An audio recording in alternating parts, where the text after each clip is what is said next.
Modeling in Seneferu's procedural pipeline. Seneferu has several processes that all are different variants, you can say, from the modeling process. Things like reconstruct or raw model, sculpt, retopo, all these are modeling processes. However, each one of them have better naming to reflect what is expected from the user to do in these cases. But at the end, what is called model or model CHR, which is a character model, is the final model that has the correct production quality and has the proper UVs, and that is production-ready asset. Any other process belonging to the modeling, like reconstruct or raw model or sculpt, are all intermediate processes of the modeling process. Like, for example, the reconstruct is a modeling process of reconstructing a life set from tracking information based on maybe point cloud generated from the scene tracking or the shot tracking or whatever, while the raw model is any model that you might have brought from anywhere, or that is still not the final model for any reason, that maybe it has bad topology or might be like not having UVs or whatever. This can be called raw model. Also, the sculpt is a process that can be a model that you have sculpted in something like Mudbox or ZBrush. Then you still need to make retopo for it, or you want to make UVs for it. So this can be called sculpt.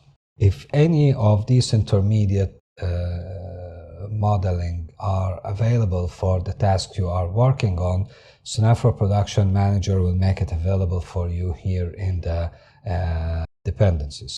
Let's first go through some of the video tutorial from the previous session that is showing an overlap between the tracking and the modeling process, where the modeler needs to see how things are coming from the previous processes and how to deal with that first before we can proceed deeper in the modeling itself as a standalone process.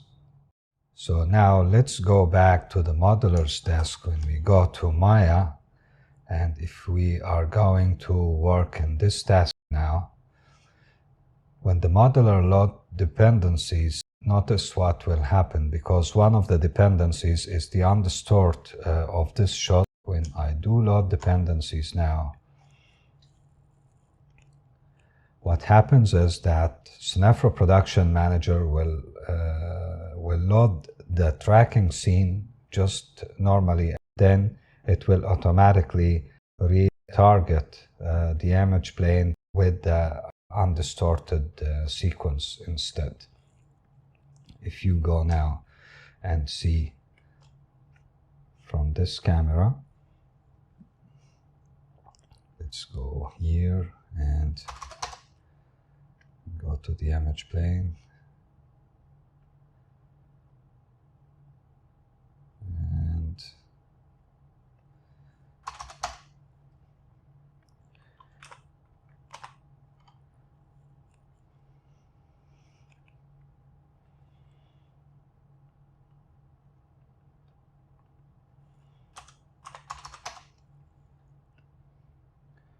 if you see now, this is the image that is undistorted. It's coming, it was retargeted automatically. If you see here, this is when the load dependency have retargeted the plate with the undistorted according to a method called Retarget Process. The Retarget Process is one of the methods that Seneferu supports when loading dependencies. Now the image is undistorted, so notice now that the lines is perfectly following the the street lines and there is no distortion in the background. If we load it without the undistorted, then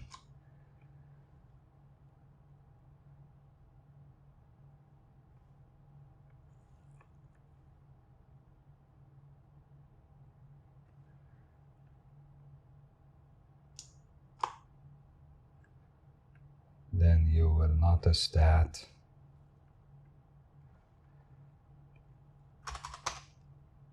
we go to this and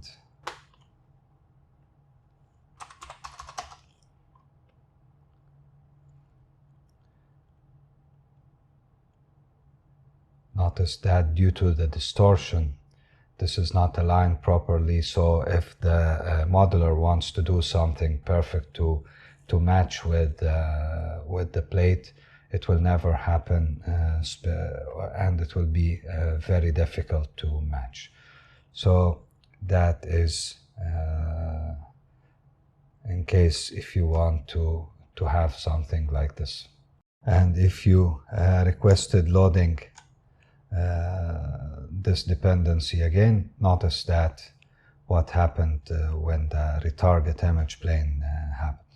Notice that we never ever have to go and browse files and open any browsers or anything. If you find that you are doing this, then make sure that you are doing something wrong.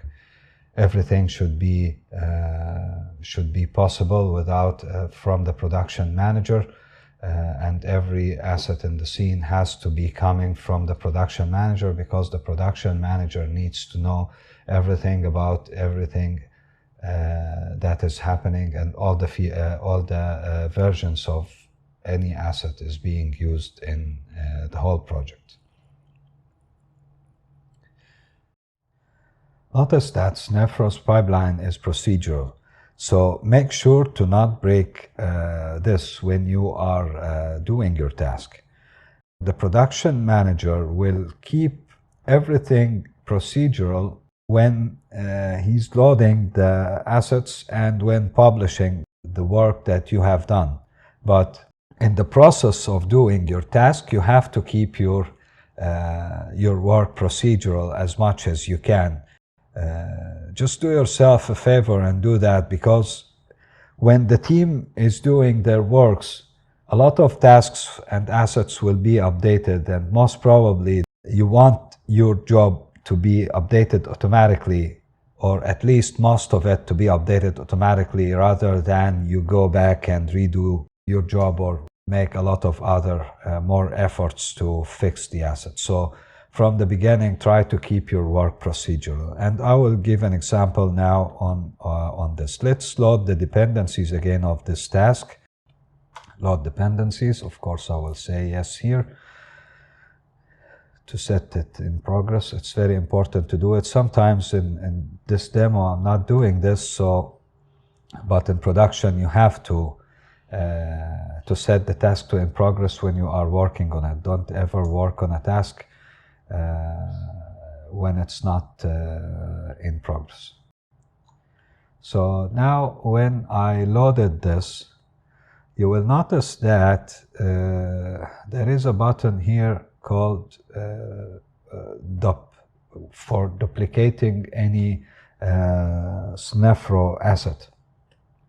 If now I want to duplicate this object and work on it, actually I can work on it directly, of course, and modify it, but it's recommended that you, if you are going to modify an object that is coming from an incoming asset, so it's recommended that you duplicate it out and work outside the incoming asset. So the people who are working after you, or you yourself, you will be able to know what came as an input asset and what is your actual work. So what I will do, I will start by duplicating this object out using this button, of course, because this will maintain the asset. So now when this asset is updated to a different version, say that the tracking TD made a new version of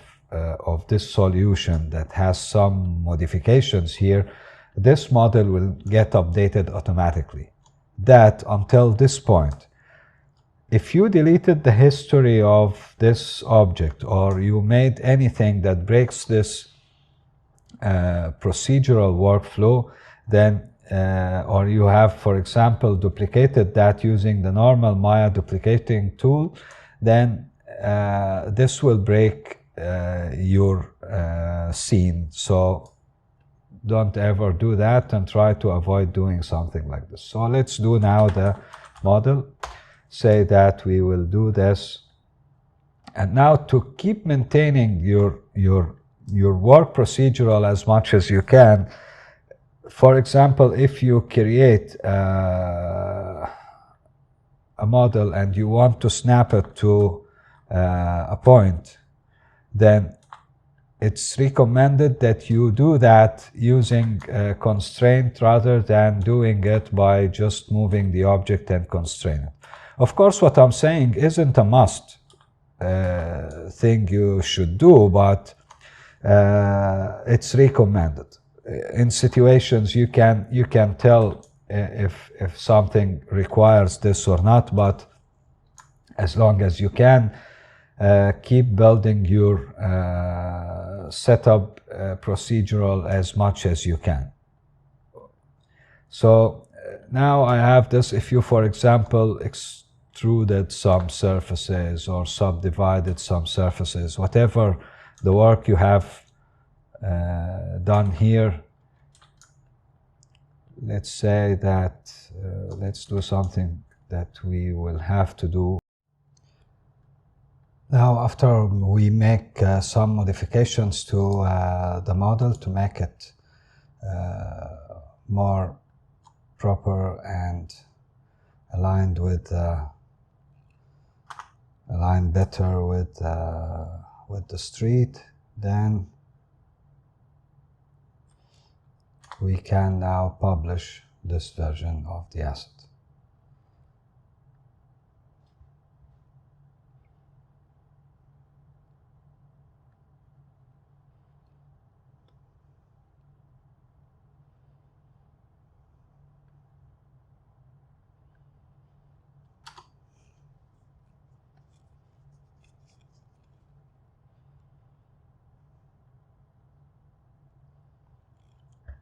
Notice now that this model now, the Maya scene itself,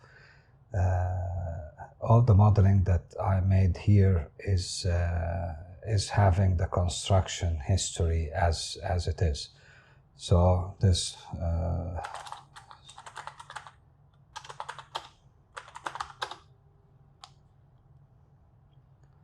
you can just write any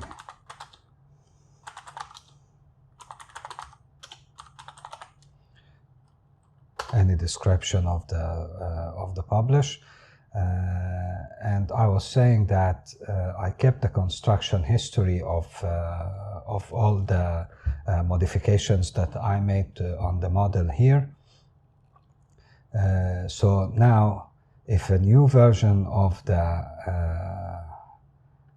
tracking scene asset has been published, what will happen is that I will most of the modifications that I made will be maintained, not 100% proper, but at least this will save you time when you are modifying the model based on a new solution of the tracking. Now let's go to the supervisor desk, where he's going to review this, maybe by shift clicking on the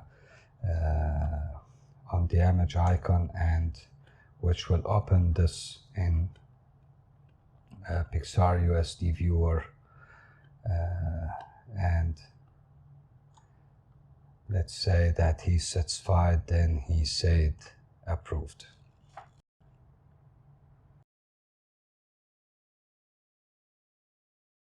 The first thing, as usual, we have to open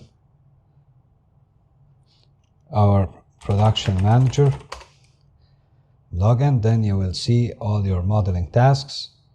Then you will have to open the application you are going to use for the modeling process.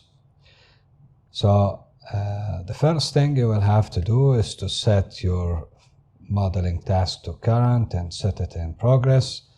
And now you are ready to load the dependencies for this modeling process. Let's say now that I'm going to model this African tree based on a previously sculpted model, or in other words, let's say that this tree already has a raw model or a sculpt task that were assigned to a previous user who made this before we reach the modeling process. So let's say that this asset is already having tasks like raw model or maybe sculpt. This means that we know if the production coordinators or when whoever made the project breakdown have made, or maybe the modeling department supervisor have made a sculpt task for this asset. This means that this asset has to be sculpted first, for example, in ZBrush, and when this is done, then we want to do the final retopo and finalize the model for production. If there is a sculpt task, like in this case, you will notice that this sculpting task will appear as dependency here in the production manager. In that case, when you do load dependencies, the high resolution sculpt that was produced from ZBrush is going to be loaded for you in Maya as dependencies, so you can start doing the retopo and the UVs of this model and publish to the model task the final model.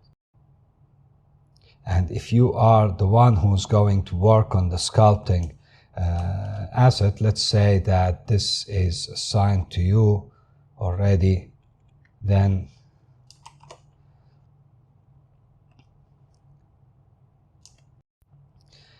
if you are the one who's assigned to do the sculpt task, then you will find that this task is here, and when you click on load dependencies of this, when set this to current, you will see that you have access to the design and turntable camera, which is a shared asset for most of the modeling and texturing processes. And when you, let's say now that you are going to work on ZBrush, you can set this into others, and when you do load dependencies, then you will have the design that you need to follow in ZBrush. Then when you find when you finish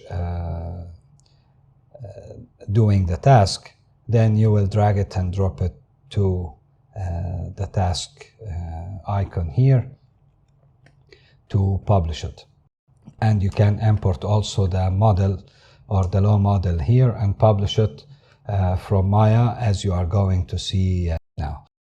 So I will just ignore this task for now, and I will work on the modeling task itself. As you can see, the modeling task is also seeing the parent mountains view model, because this tree is used in this environment. If you remember that, if we go to this asset, you will see that it's used in the mountains view asset. So accordingly, we are seeing the model of this environment set we will see it here as a reference to us. So when we do load dependencies, sorry, we have to set this to Maya first now.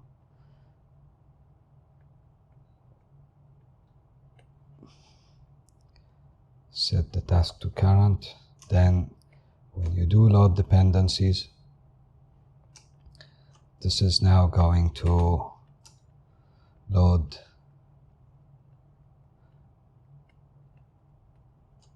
all these selected dependencies. It will be loaded here, so you can start doing your task.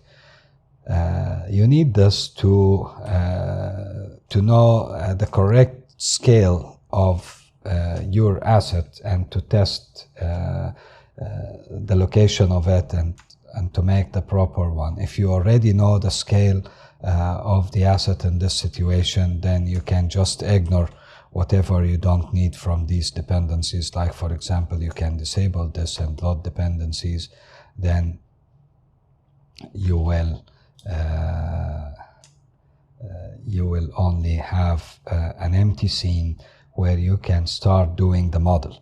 If you already have, or if there is somebody have already published the sculpt, then the sculpt will be loaded automatically. Then you can start doing the retopo instead of doing the model from scratch. The same applies for character modeling, not only for environment or props. It's just general rules that you will see it in all types of modeling processes. Let's delete again the task that we created for the sculpting, because we don't want a sculpt task for this asset. And let's go back here. You will need to refresh, and let's work on this asset. As we said, we have to set the application first to Maya and click on the icon to set the task to current and establish the connection between the production manager and Maya. Now, when we do load dependencies, as we said before, that this will load for us all the dependencies that we have selected. Then we are now ready to start doing our job. Let's actually say that we are going to model this in speed tree.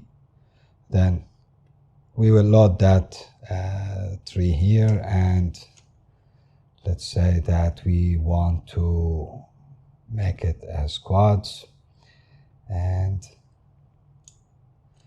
we will export this out with all the textures so we can publish that as model. What you are going to do is that we will save this as we will save it in any location in the sandbox. Then we will go to Maya and we will load the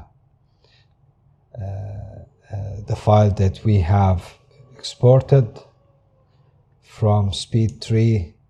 Then you will notice that the scale isn't correct. That's why we actually need to have our environment model as reference, or you can get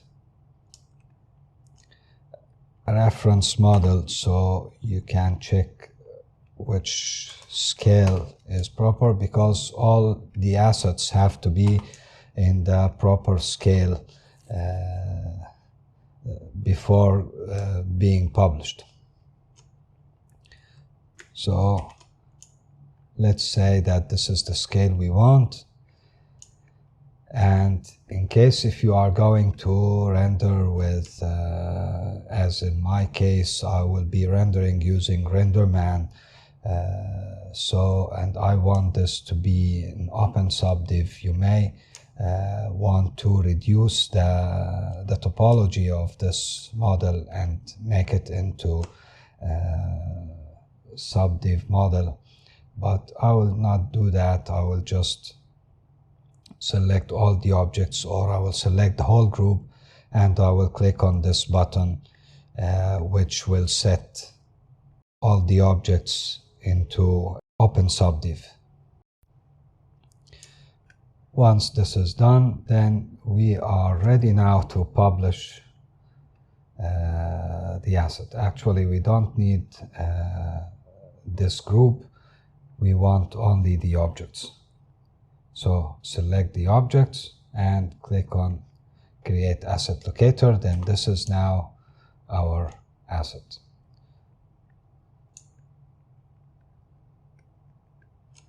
Click on Publish.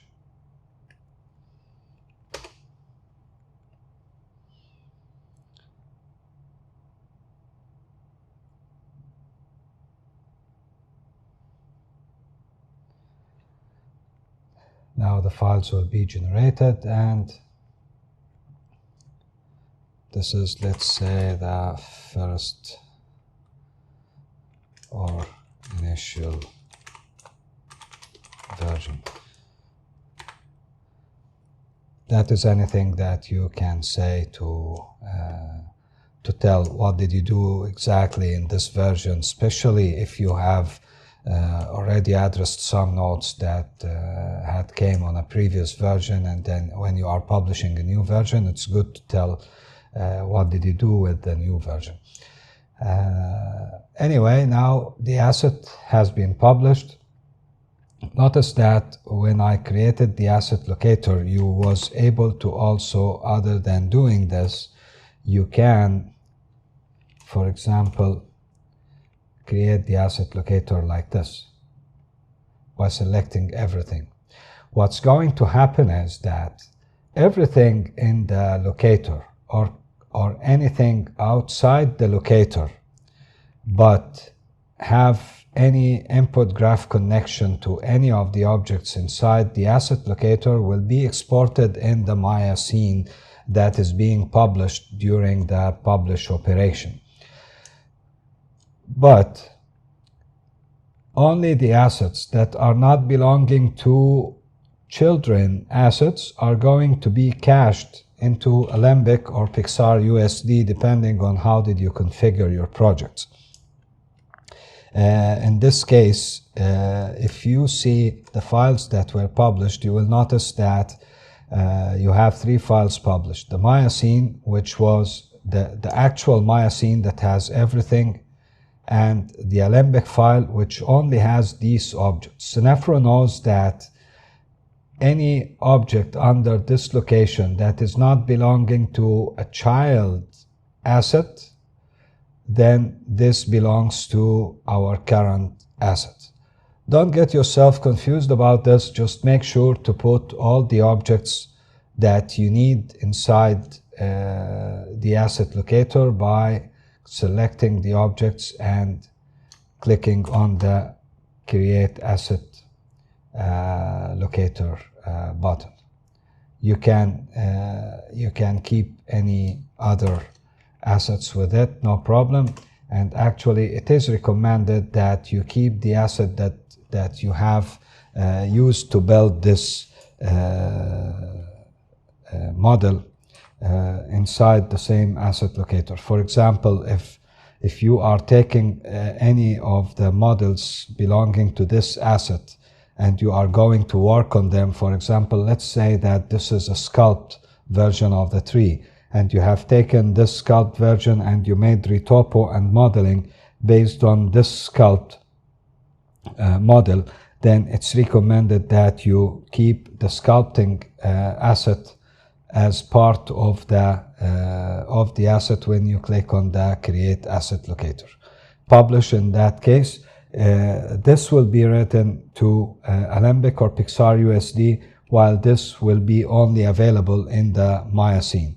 Accordingly, notice that you can safely keep the history of all the construction history of all the objects. So when you open, or when somebody check out the Maya scene to work on it or to modify it or anything, then the construction history should be there to help the user proceed doing any kind of modifications that might be requested. Because at the end, what goes to the next processes is actually the published cache, which is in this case is the Alembic, or if your pipeline is configured to use Pixar USD instead of Alembics, then the USD will go to the next processes, not the Miocene. The Miocene doesn't go anywhere, and it's not needed except when you want to work again on the same asset. That happens in case when you click on the checkout button, where the checkout button will bring all the objects that were in the asset locator when you created the asset locator. So, and you will find that this is the Miocene that has any construction history that were there when you published. But when any other process requires or asks for the model, then instead of the actual Miocene, what will come to the user is the generated static cache. And after publishing the model, don't of course forget to drag and drop the speed tree scene, and this time you will say append to this. Append to this means append to this version, which is the version that you are selecting here, which is the one that you just published. So now when you browse the files that were published, you will find that the speed tree scene is there, and the Miocene that has everything, and the construction history, and the Alembic static cache. Now let's assume that our supervisor or our director has approved this model. Maybe he can review it by shift-clicking on, by control shift-click. You can review this in Pixar USD. Let's say that we like it, and we will say that this is approved. Let's also approve these designs. These are designs for other assets, or reference for other assets that we are going to publish, or we are going to model in this session too.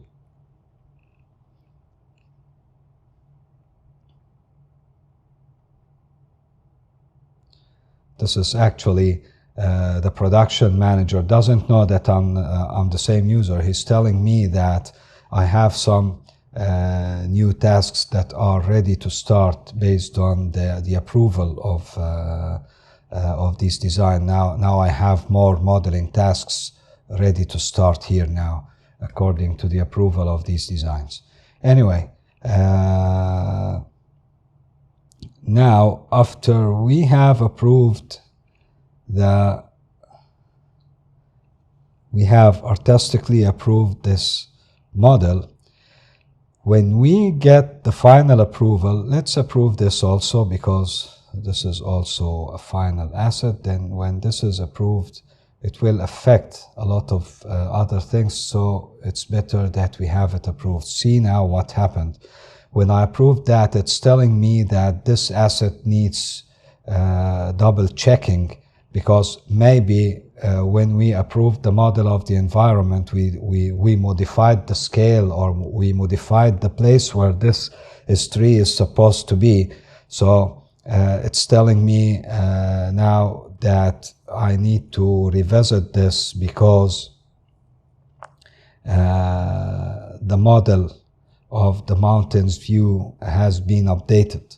So if you are sure that this didn't affect your asset, then you can just set it to clean, then it will be reverted back to the previous state. You will also get a notification here telling you why did you have to revisit the task. you will see here the revisit note, but the system will automatically hide it in case if the asset is not revisit in revisit state.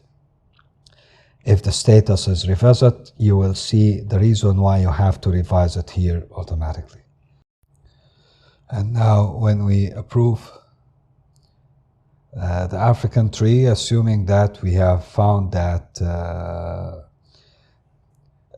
everything is technically correct and topology is fine, the UVs are okay, and notice that the production manager is telling me now that the texture of the African tree is ready to start because it's because the model is approved and all other dependencies are approved, which is in this case is the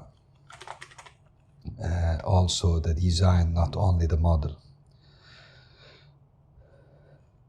Now, as usual, if we set this to in progress and we do load dependencies, we will not work on the texture now, but I want to show you what happens with the assets that you have published. When it's loaded in, notice now that what have been loaded is the Alembic cache, not the Miocene. If the pipeline is configured to have the USD to use Pixar USD instead of Alembic, then you will find that the referenced asset is the Pixar USD, not the Alembic model. That's what happens when the other processes load your model as dependency in their work. For example, if this is loaded for a rigging, also the Alembic will be loaded or the USD will be loaded, but for the rigging it will have a different method of loading. It will not be just normal Maya references. If it's Alembic, it will use NR Alembic, which is a custom build of Alembic that ships with Seneferu that helps making the rig more procedural. Anyway, we are not going to work in this task now. I will set it back to pending to let the production know that this task is not yet started and I'm not working on it. So don't keep your task in progress unless you are working on this task. Let's now publish any other models. Let's go by order, which is supposed to be the thing that you always do, is to go through your tasks by the order that the production manager is proposing, because the production manager is looking after everybody in the team and looking on the production plan and makes the best and the most suitable execution order of the project. So you have to always follow this order. So let's work on this task now. This is optionally showing you the other bus models if they do exist. Notice that these models have a dash here, dash damaged B, dash damaged A. These are this naming convention telling Seneferu that these are variants. Variance means that the same model or the same process, no matter if it's model or texture or what, will have different variants. So for example, we want this bus to have just the normal one and one with damaged or partially damaged, we will call it damaged A, and one is having more damage, we will call it damaged B. And these will be two different variants that enlighten the lighting artist, or depending on where do we need these variants, then you can load the variants and apply them in the scene, which will apply both the geometry variants and the look variants, if there are any look variants that is shipped with the geometry variant. So the way how we do this, you will start working on your modeling task. Then I will import a previously modeled task. So as usual, when you do load dependencies, of course, you will get all the dependencies and the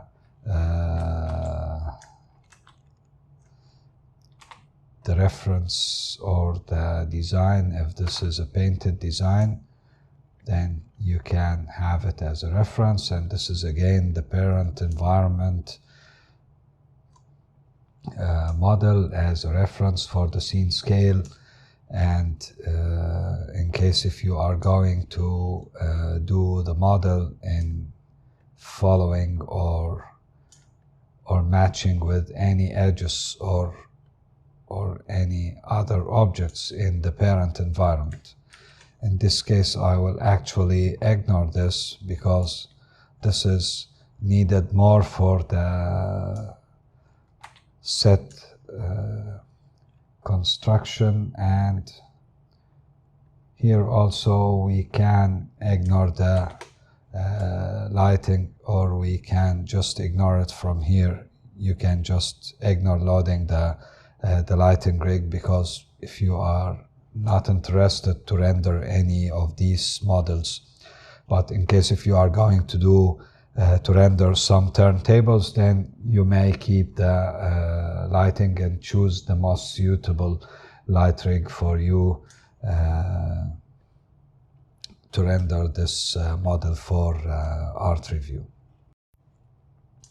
So now I loaded the model that I already have, and as usual I want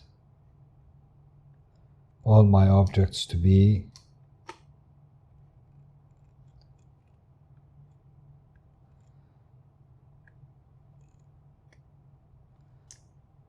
as open subdiv, and now I can publish. Let's create asset locator and click on publish. Take a snapshot. No.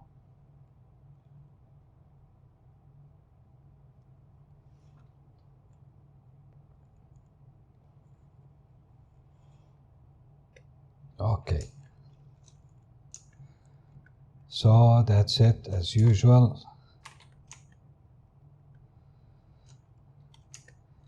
And let's check the published.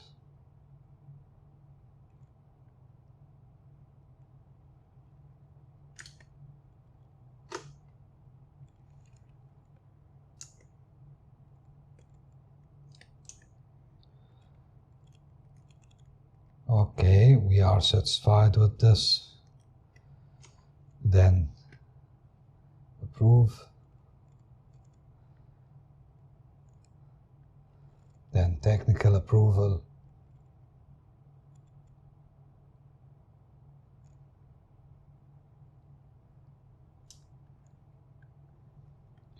Then we can proceed with the next. So it's just a viewport thing. Then we can proceed with the next task. Then exactly the same, we will set the task to current, and we will load this and create asset locator and publish. Now we published the second variant or the first variant of the model, which is damage A.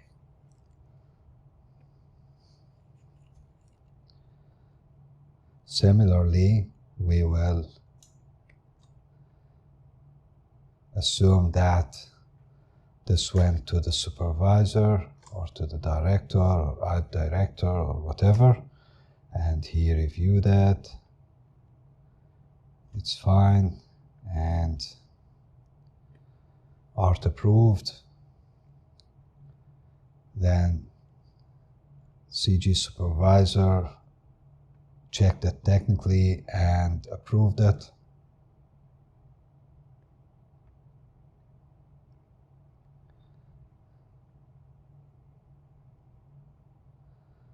Then notice that when this is approved, it's the production manager is notifying me that the texture of this asset is now ready to start. Let me now publish the third one. Finally, I loaded the last model, and we will set it to in progress, and we will create the asset locator, and don't forget to set the subdivision scheme by pressing on one of these two buttons. Then publish.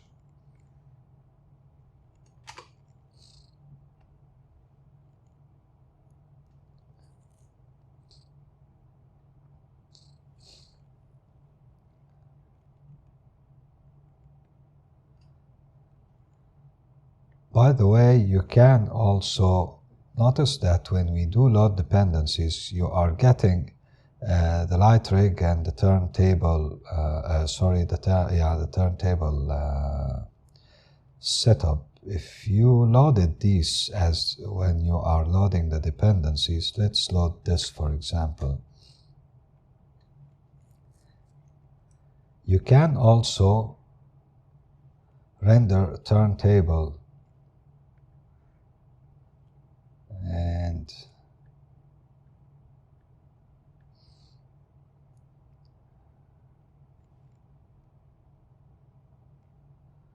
you can render a turntable of this and publish it.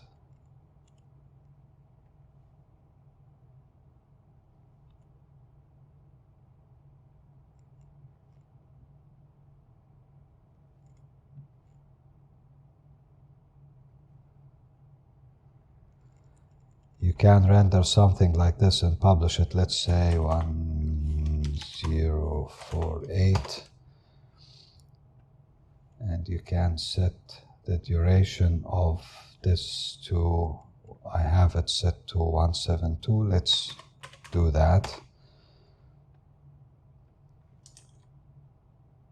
Now you can render this turntable and submit it to review when you are asked to. You can open this and run the play blast from this camera, and you can say it's version and OK.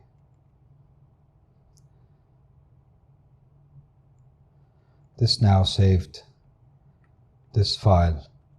Then when you have this file already saved, remember that when we do publish,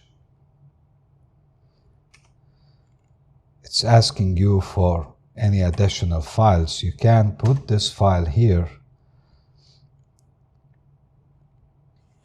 or you can browse to it. Then this play blast is going to be published with the files that you have published. If you check now, you will find that the play blast that I generated is here.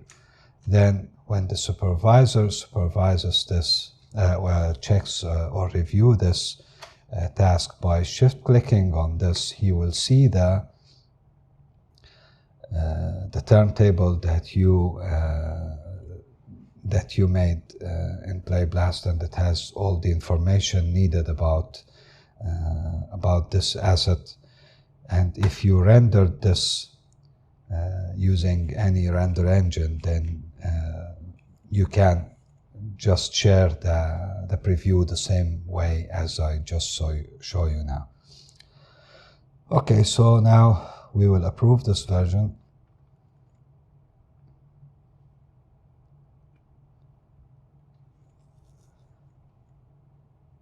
Of course, I'm doing everything here, but usually in production, you only see what you are allowed to see here. So the director will see only the director thing. The production team will only see the production and dailies. CG and VFX supervisor will only see this menu and will see the dailies too.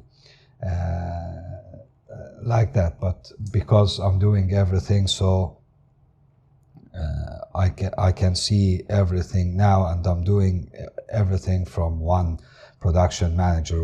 But what usually happens is that the director will approve the task on his desk, or the art director or whoever. Then when this is approved, it will automatically come to my desk. I will receive a notification that I have something to review. Then when I go to my list and I will see it here, I will review it and approve it. Then this will notify the user on his desk about the ready to start tasks. Like in this case is the texture for the assets that we have published the models for. Now let's create a paint effects asset. Let's do load dependencies as usual.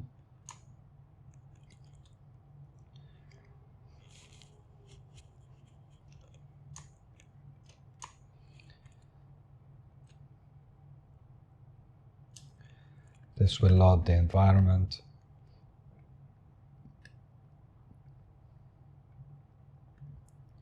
Let's say that we want to paint some trees here, somewhere around this area. Let's get a character as a reference for the scale.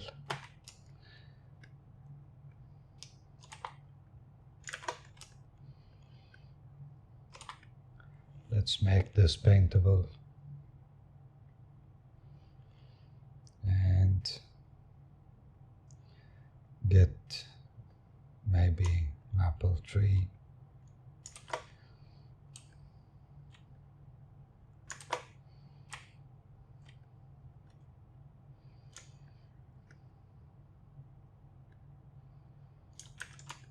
Yeah, for example. So let's maybe paint some trees here, some here.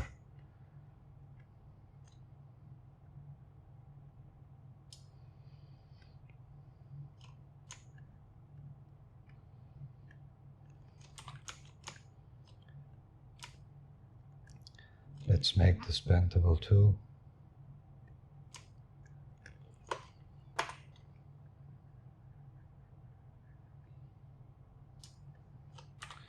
Okay, that's enough for now. And then let's convert them into polygons by going to paint effects to polygons, and let's make them quads. Vertex scalar mode, this is what I want to show here. We will enable the per vertex scalar and the conversion. Then, because Seneferu or the shader library that ships with Seneferu is considering the per vertex scalar in render time. So if your asset have per vertex scalar, the per vertex scalar is going to be multiplied by the diffuse scalar. In that case, when we do the texture for this asset, we can make a grayscale monotone leaf texture. Then the per vertex scalar from the conversion is going to is going to colorize our texture later. So now we can just create. If you go to here, actually, you will see that this is the color set that will be exported with as a color set with the model. Then this what will be read by the shading networks later. Okay, now we can select these trees and create asset locator and set them to open subdiv.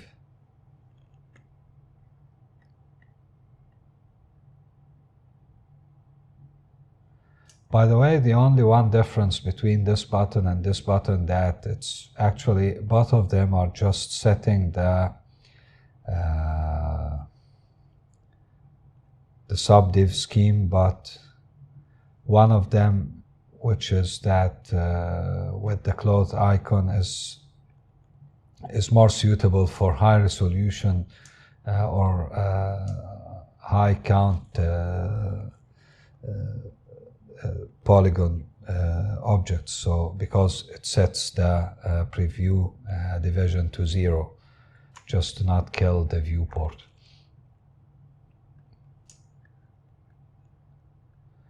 Okay, and now we can publish this.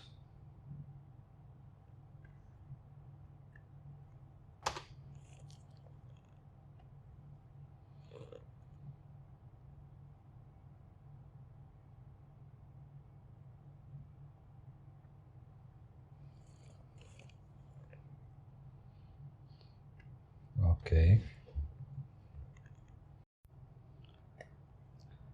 Now let's publish one more asset, which is a train. As usual, load dependencies. Notice now that when the asset is a standalone asset that doesn't rely on other assets or other environments, you don't get any model dependencies here. So this is now a standalone asset. You have just only the light rig and turntable in case if you have selected them, in addition to the design, of course, that should be your reference when you are doing the model. Again, as usual, I will load an asset that is already there. Okay, I will publish this train. It's configured to be open subdiv. And also, one more important thing that you have to make sure of, that as we mentioned before, that when we are publishing model, this is expected to be the correct and the proper topology and having proper UVs. So if you still don't have proper topology or proper UVs, then don't publish the task to model. Instead, you can publish this to raw model. In that case, you can ask the production coordinator to assign to you a raw model task, or if you are going to do the UVs later, then you will be also you have to be assigned to the modeling task, which is the current one. But now we are assuming that all the assets that we are publishing are production assets, and it has the proper topology and the UVs needed for later processes. And by the way, there is you can keep the UV layout as a separate process, which is most probably the surfacing artist is going to lay out the UVs. but it's recommended that you publish the model with the proper UVs from the first pass. But you can, if you go to here, you can, for example, say, like, let's see this asset. You can actually ask the production coordinators to assign for you a task like model UVs. The model UVs, you can use it on any incoming model, which will be the UV layout for the given model. This, you will notice that, for example, if I assign this to myself now, oops.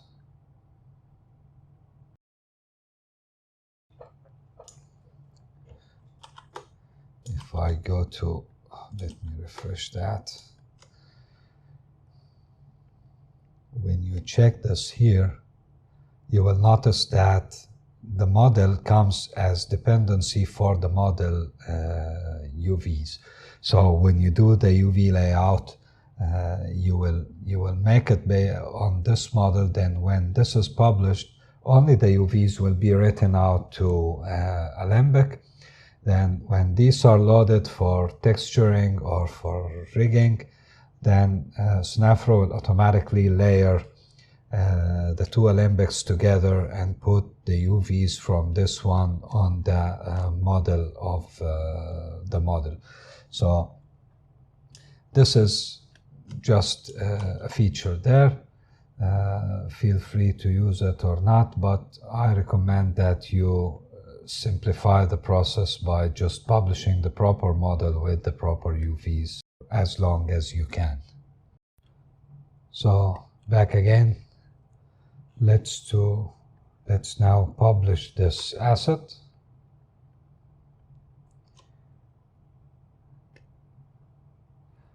Of course, we have to make sure that the pivot points for everything that is needed for the rigging is proper before we publish the asset. Then click on Publish.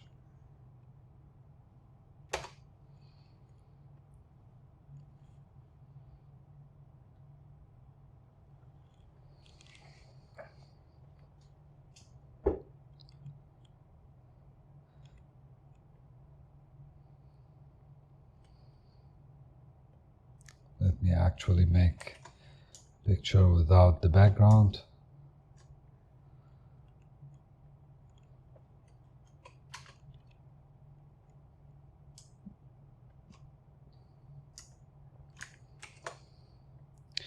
As you can see, the smart list is showing only the things that are ready to start or the things that you can work on them.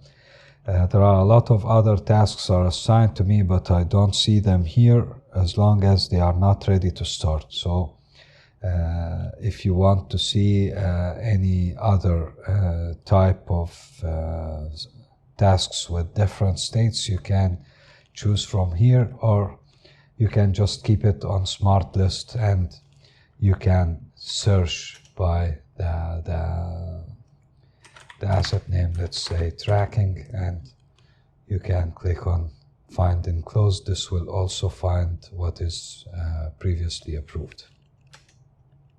If you don't have at least two filters, the smart list will only show what is ready to start or what is in progress. And of course, in addition to what is waiting.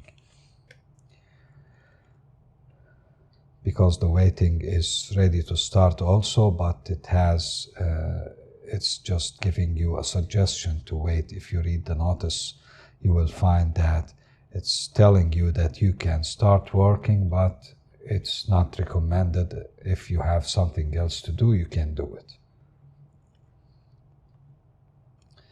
Back again to the model, and finally let's model the railways.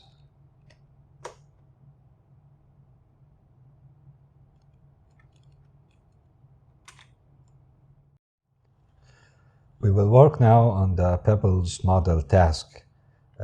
When I load dependencies for this task, you will notice something here that when the production manager loads the railway model, you will notice that there is a particle object that represents the wooden shingles that were made from the previous asset. That because when we made this, we made these objects as instances, and Seneferu during the publishing will convert them into instances.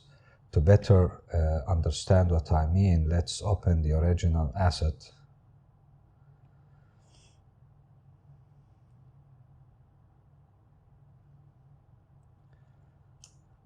That was the original asset, which is now when I checked out, this is the Maya scene. But during the publish, when I created these duplicates, it was duplicated with instance to follow the path of the rails. So now when you publish, Seneferu automatically generates this group and create them as instances. This will actually happen automatically by Seneferu. Then this will be written to Alembic cache. If you imported that Alembic cache, you will not see anything else, anything but just the source objects, which is this, and the particle object, which has the information of each instanced object. That to improve the performance and to handle big scenes and to handle instances and ecosystems in both Maya and Katana later. So now when we go back to this asset, when we do load dependencies, then you will notice that the instances will not be there. It's just representing points that represents them will be there. If you want to see the instances, actually you can just simply select this, because this is actually now not a Maya scene. When we do load dependencies, this is loading the Alembic file. So the Alembic file doesn't have the instancer itself, but it has only the sources and the point information.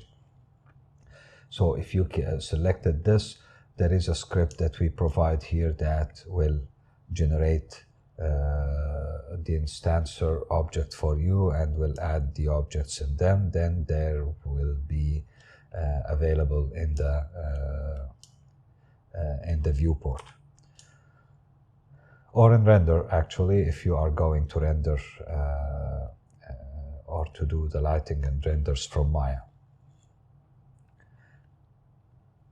So now I will stop the video and I will make the pebbles. The pebbles, this time, it will not be just object that is duplicated by as instances, but it will actually be particle instancer directly instancing some variations of the pebbles. And notice that here we have thousands of wooden shingles going along the way of the rails, and we will have maybe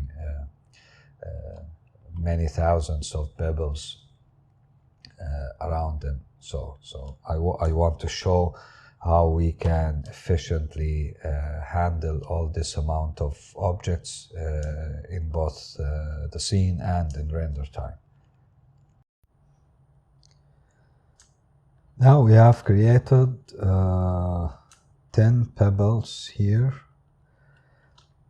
and I painted per color, per vertex color on each one of them, just to give them some variations, in addition to the variations that the shading engine or the shader itself will do when the instances are shaded.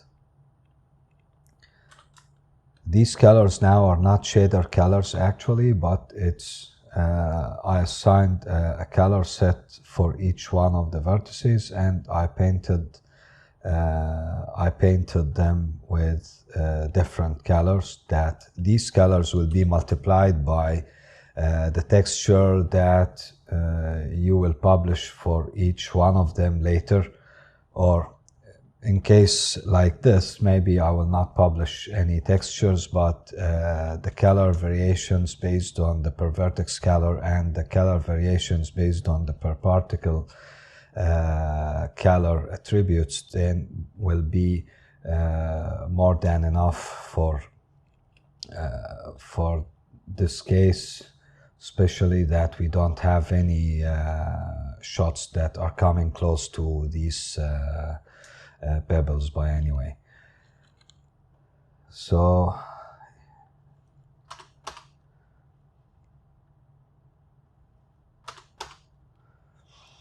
now we can publish this. This actually, these are already instanced, so I will need to advance one frame to get the cache or to get the population.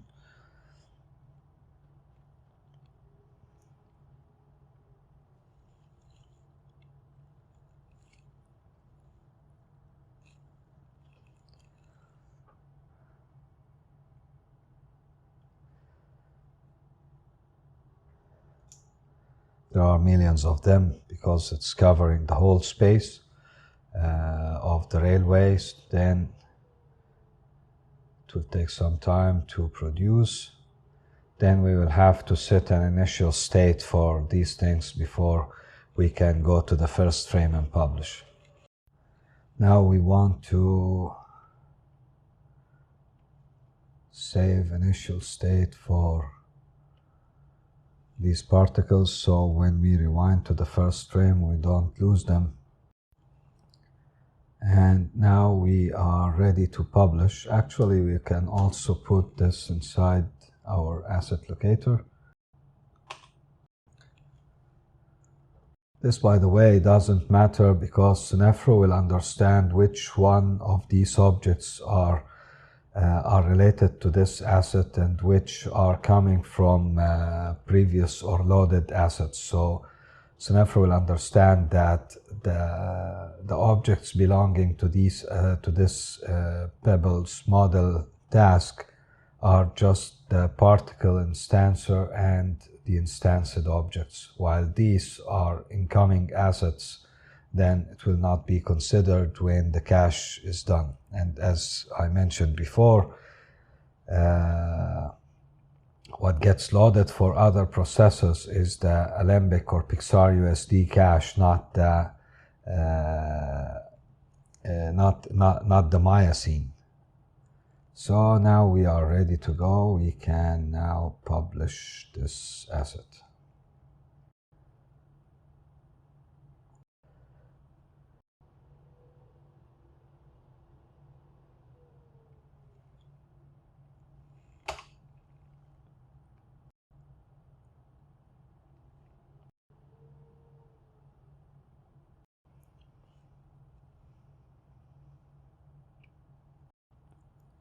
Okay, so now the asset is published, and it go to art review, so we can the supervisor gets notified about it, the production gets notified about it, and they check it and approve it or give you a note in case if there is some notes. So let's go back here. I actually changed the Pebbles model task. What you see here is a task that we don't need anymore. What I did instead, I found that there are a lot of assets, so I just created one more model Pebbles in the railway itself, because we will never actually use the railways without the Pebbles, and we will not use the Pebbles without the railway. So I made all of them together under one asset, and we can actually and I removed the pebbles asset, so just we need to refresh so we get rid of this one.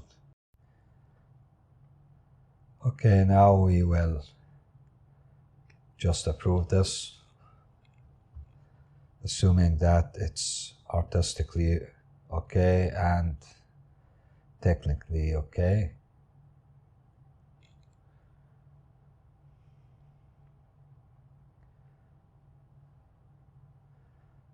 So that's it.